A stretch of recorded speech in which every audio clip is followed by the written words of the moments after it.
Okay, let's talk about the ongoing 2026 fuel crisis. Now, obviously, about a month or so ago, at the beginning of March, the US and Israel entered into pretty open conflict with Iran, and the Strait of Hormuz basically became, well, a bottleneck, and ultimately there was an enforced closure of the Strait of Hormuz. Now, in the last few days, a ceasefire has been announced.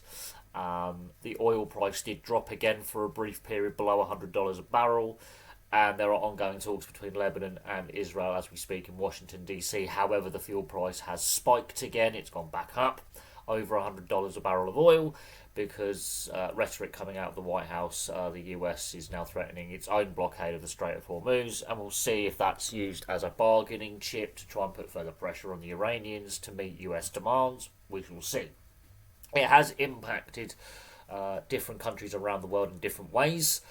We've seen massive fuel and farmer protests in Ireland that have now reached the eighth day. The Irish Army's been called in by the Irish Taoiseach, the Irish Prime Minister, Michael Martin, and the Irish Gardaí, which is the Irish police, have now started arresting and having flashpoints with the fuel protesters, who are mostly farmers and haulage firms, so truck drivers. Very similar to the Canadian truck drivers' blockade in 2021, for example, in the fact it was meant to be a non-violent protest movement. It was peaceful up until the weekend. We are now starting to see flashpoints in certain parts of Ireland between protesters and the authorities. Countries like Malaysia and Thailand, for example, have brought in 4-day working weeks and are proposing fuel rationing on citizens in order to make sure reserve fuel stocks last longer, and therefore to avoid a full kind of economic meltdown, basically, and make sure fuel supplies last that little bit longer, because they are heavily reliant on oil and gas that comes through the Strait of Hormuz, and they want to keep their national security stable and their economies going as long as possible. We've seen across continental Europe, some countries such as Poland, for example, reducing VAT and fuel duty in order to try and keep prices as low and as stable as possible, and therefore easing the pressure on consumers and businesses, and subsidise some of those key industries to make sure their economies keep going. The UK, we've seen massive price hikes. Now, there has been a debate whether to freeze fuel duty rises due in September. No action's been taken yet, although there is mounting pressure on the government, but fuel prices have spiked massively and continue to climb. We are starting to see price rises in the shops as well. There have been threats of protests, they haven't materialised yet. However, I don't know how much longer these fuel prices can be sustained. We haven't seen shortages yet at petrol stations. I don't know how much longer this can continue before there is starting to be protest movements similar to Ireland flare up. Now, Australia's an interesting one. It is being reported now that some fuel stations have run out of fuel. Now, this is not due to protesters protesting against prices. They just can't get the supplies in, and the Australian mining and agricultural sectors are heavily fuel reliant. They have 34 days of fuel left at most for the whole nation. Now, some states and territories in Australia have heavily subsidised, and in Victoria and Tasmania's case, in Australia, they've decided to put free public transportation in place in order to try and get people out of their cars in the towns and cities and onto public transportation, and therefore ease the pressure on domestic fuel supply. Now, Australia does produce oil and gas. However, there's been a big debate in the Australian Federal Parliament about where the oil and gas goes and why they haven't taxed or had a sovereign wealth fund, for example, an oil gas exploration in Australian territorial waters and on mainland Australia. They do share an oil and gas field with Indonesia and East Timor in the Timor Sea, and there has been a big debate around that in more recent times. But the states of Victoria and Tasmania, for example, have decided to make public transportation free. Other states and territories in Australia have heavily reduced the price, subsidised public transportation, as I say, in order to try and get people out of their cars, onto buses, onto trains, onto trams, in order to again, encourage people to leave the car at home, use public transportation, just to basically keep the country moving. But there's also legislation in place that was brought in following the 1973 and 1979 previous oil crises. 73, the OPEC countries decided to turn the taps off. They had a bit of a hump going with the US, and in 1979 the Iranian Revolution. So we've been here before. Legislation was brought in which basically brings in fuel rationing. They haven't quite reached that level yet, but we could see fuel rationing being brought in. Some countries are actually significantly considering limiting the amount of fuel per person you can purchase in a day or a week period. We may see fuel rationing, and it's not just Australia. Other countries have also brought in similar legislation since the 1970s to ensure fuel supplies and the economy can function in basically worst case scenario, which is what we're seeing now in the US. Prices have skyrocketed by US standards. Ironically, fuel in the US is still vastly cheaper than in Europe, Australia, or New Zealand or South America in regards to purchasing power, for GDP purchasing power. US fuel, they measure it in US gallons, which is significantly different to the old British Imperial gallon, and they don't use litres when it comes to fuel. But if you work it out, their fuel is actually significantly cheaper by global standards in regards to the tax, the duty or VAT you pay on it. It is actually cheaper. However, prices in the US have really risen. It's like $6 to $8 per gallon in California, for example, whereas in Texas it's now reaching $4 to $5 per gallon, maybe higher. It has increased exponentially because oil is a global, and oil and gas are classed as global resources, even though the US is now a net producer, ironically, than a net importer. This has changed drastically since the 70s in regards to energy production, and but their prices are going up, inflation's going up, and people are noticing this.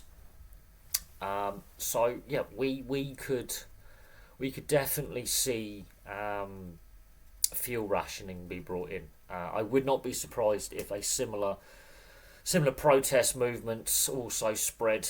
Ireland's obviously protesting at the moment over the surge in prices, and how the government, because the government is highly addicted to tax revenue, and how the Irish government at the moment is not really conceding much on tax relief and duty reductions or freezes. They've reduced the duty and the tax by like 10%, or 10 cents on the euro. It's still at €1.10 or thereabouts on a litre of diesel, for example, out of like €2.20, €2.30, from what I can gather. It's about just over half of the value of a litre of petrol or diesel going into an Irish car or a van or a truck goes in tax revenue to the Irish government. It's about 55% or thereabouts. So it's one of the highest in Europe in regards to just the duty. That's not including the VAT on a purchase. That's just the fuel duty alone. It goes in tax, and then you add the VAT on top, the Irish level of VAT. It's about 65-70% of what you actually pay goes in some form of tax to the Irish government in Ireland. So I'm not surprised that small business owners, the haulage firms, and the farming industry are basically protesting in Ireland. General members of the public are also sort of joining in over there. 90% support from the Irish public. The army have now got involved. Again, it would not surprise me if we started to see threats of or actual protests such as that spread across Europe, spread across South America, Australia. It would not surprise me if similar protest movements start to spread, and pressure is put on governments to really start to alleviate in regards to some of the taxes. But when you've got countries like Australia with industries such as the haulage industry and agricultural mining industries heavily oil dependent, in order to move the goods, to mine the resources, to farm the fruits and the vegetables and the livestock, heavily more heavily fuel dependent than other countries, with only just over a month's worth of reserves at current consumption left, including actual reserves that are held back from forecourts, because countries will have 2 to 3 a national fuel reserve in order for just in case of emergencies. When you've only got 34 days left, they're going to be completely out of fuel, and the fuel tankers coming in from around the world, and of course the Timor Sea, taking it to refinery, are not coming in at the same pace that the Australian consumer is using fuel at. So Australia could run out of fuel in about a month's time completely at current consumption rates. Countries may be forced to bring in rationing, and also 4-day weeks may become a mandatory thing. Be interesting if that happens. Like the industry, my day job, it'd be very interesting if that happens. Bringing in like reduced working hours, like 4-day weeks, or rationing, because we are. My day job is a bin man. Where we're reliant at the moment on, well, we are a fuel dependent sector. We get fuel deliveries every couple of days, and as of 1st of June, the contract we're working on changes hands to a different company, and it looks very likely that the new contractor will be forced to use outside petrol stations, because our depot is going through a redevelopment, and the old fuel tank is going to be in the part of the depot that's going to be demolished. And so we get the fuel cards, and if there is fuel rationing or limited supply, we may not be able to function on our contract. So it's going to be very interesting to see what happens. But there we go. That's my take on the fuel crisis so far. There doesn't seem to be any sign that it's going to end anytime soon. So just watch this space. We could see fuel rationing. We could see 4-day weeks. We could see massive further spikes in prices, further rising in prices, and we could see more protests. So there we go. Place your thoughts in the comments section below. Obviously, I'm very thankful for all the support shown in the last few days. Viewers from all around the world have started to watch, from Ireland to the US to other parts around the world, the UK obviously where I'm based. So thank you very much for all the views and support, and I'll have some more content, hopefully of just more fun stuff on this channel soon. But I'll also continue making content, obviously, every day on the sports bar. And we'll see how this fuel crisis starts to impact things like the World Cup in 2 months' time. If the World Cup takes place, the way we're heading, I wouldn't be surprised if the World Cup doesn't take place at this point. But that's for the sports boffin. But for me, for now, here on the History Boffin, thank you very much for watching, and I'll have some more content for you all very, very soon.